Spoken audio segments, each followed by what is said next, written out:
This is one device I'm pretty sure we all did not see coming, the Galaxy A06 5G.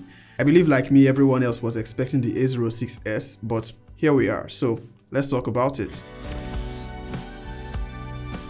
So here's the situation. Samsung already launched the Galaxy A06, standard stuff, nothing out of the ordinary.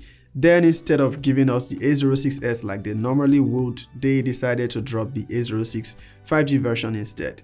And unless I'm wrong, this is the first 5G model in the A0 series. So what makes this one different or better than the A06? Well, for starters, it comes with One UI 7 right out of the box, which by the way, I don't even have it yet on my Galaxy A55. Secondly, this comes with a 5G processor, so it is a 5G phone. And then it has higher refresh rates. Everything else is mostly the same as the A06 4G. It is priced around $130. In Nigeria, you will find it a little above 200,000 naira for the 128GB version. That is about 50k more than the regular A06, but Samsung is clearly trying to hold ground in markets where brands like Redmi, Transsion and Realme are slowly eating into their market share. They're feeling the heat and it shows, but we are not here to discuss the dynamics of the smartphone market. Is the Galaxy A06 5G worth considering? There are a few upgrades here and there, also a few old habits, but let's set the expectations low from the beginning. While it has 5G, this is still an entry-level phone. We already know how Samsung rolls when it comes to their unboxing experience. The box is basically a formality. You get the phone and a USB-C cable. That's it. At first glance, the Galaxy A06 5G looks exactly like the A06. The same design, the same dual camera rings, same minimalist Samsung look. Some even refer to this as the poor man's iPhone 16, that is if you slap the right case on it. They are probably not totally wrong. With that said, I like the feel of this phone. The textured back gives it grip, the frame feels sturdy and it comes in 3 colors, light green, light grey and black. It might be an entry-level phone, but I like the clean design. For ports and slots, you've got a hybrid SIM card tray, so it's either 2 nano SIMs or 1 SIM and a micro SD card. Samsung also gave it an IP54 rating, which is nice for the price. The regular A06 does not have that, so that's another area it's different. The side-mounted fingerprint scanner works fine, although it's not the fastest. Sometimes you might notice a slight delay when unlocking. On the display, you are looking at a 6.7-inch LCD panel, 720p resolution. It is HD+, not Full HD, but it does the job and is expected for an entry-level phone. Also, it actually looks good. The Itel S25 has a 1080p AMOLED with 120Hz refresh rate though, and also comes at a lower price, but the S25 does not have 5G, so trade-offs. On the A06 5G, you get 90Hz refresh rate, which is a step up from the 60Hz on the 4G version. Scrolling feels smooth sometimes. You can only set it to 60Hz or adaptive, so sometimes it's not that smooth. It is also not hitch-free. When the phone has been idle for a bit, animations can get sluggish. You'll notice some stutter or lag, especially with app transitions or the notification shade. But once it's warmed up, it's decent. Again, nothing groundbreaking, but at least you're not stuck on 60Hz anymore. Software is where Samsung flexes just a bit. The A06 5G ships with Android 15 and One UI 7 straight out of the box. That is ahead of most entry-level phones which are still on Android 14. One UI 7 brings some of the nicer features you will see on Samsung's higher-end phones. The layout is cleaner, animations are better, and the general polish is there, including the Now bar. Good Luck also works here, although I had to install the Home Up module from a third-party source. I love that even at this price point, Samsung allowed a great deal of customization.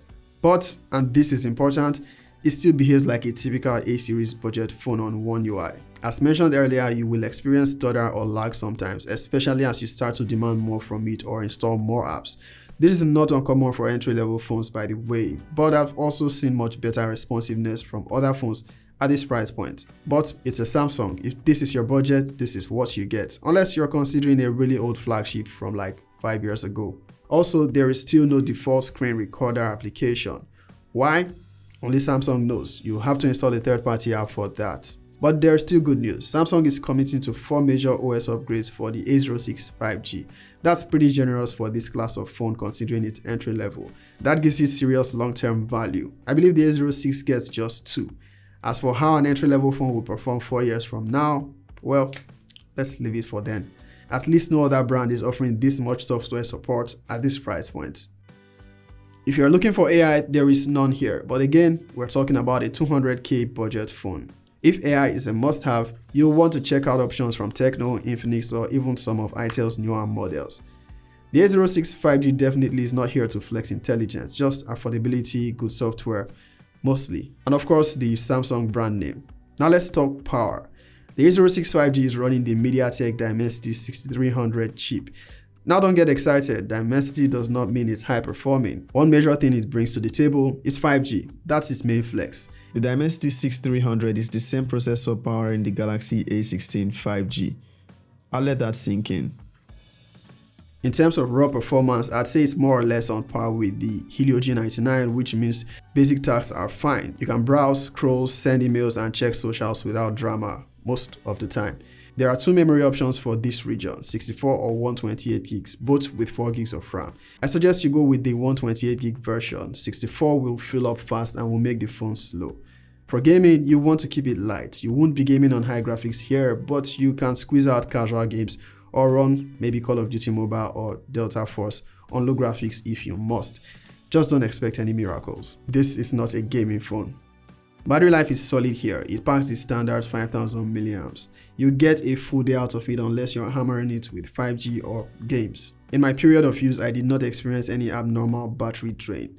Charging is at 25 watts, which is decent. It takes about 90 minutes to charge from 0 to 100 if you are using the supported 25 watts charger. For its cameras, Samsung kept it simple. 50 megapixel main, 2 megapixel depth sensor, 8 megapixel selfie camera. The photos come out surprisingly decent in good lighting. The colors are natural, dynamic range is balanced, and detail is sharp enough. Selfies are also nice once you turn off the default beauty filter, which by the way is a little bit aggressive by default. Video maxes out at 1080p 30fps from both selfie and rear cameras. The stabilization is decent. It is software based and you need to manually enable it in the camera settings. Honestly, for the price, the camera experience is okay. As for how this compares to the regular A06 4G, this gets 5G, obviously. Also adds IP54 rating, better refresh rate, more recent software, and double the support.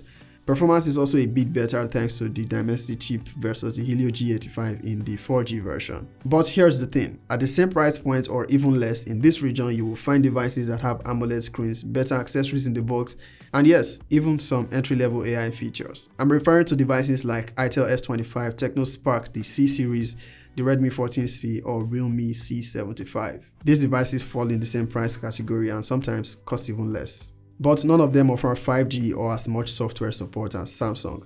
That's a key advantage of the A06 5G. With the Galaxy A06 5G, Samsung attempts to offer more for the entry-level market.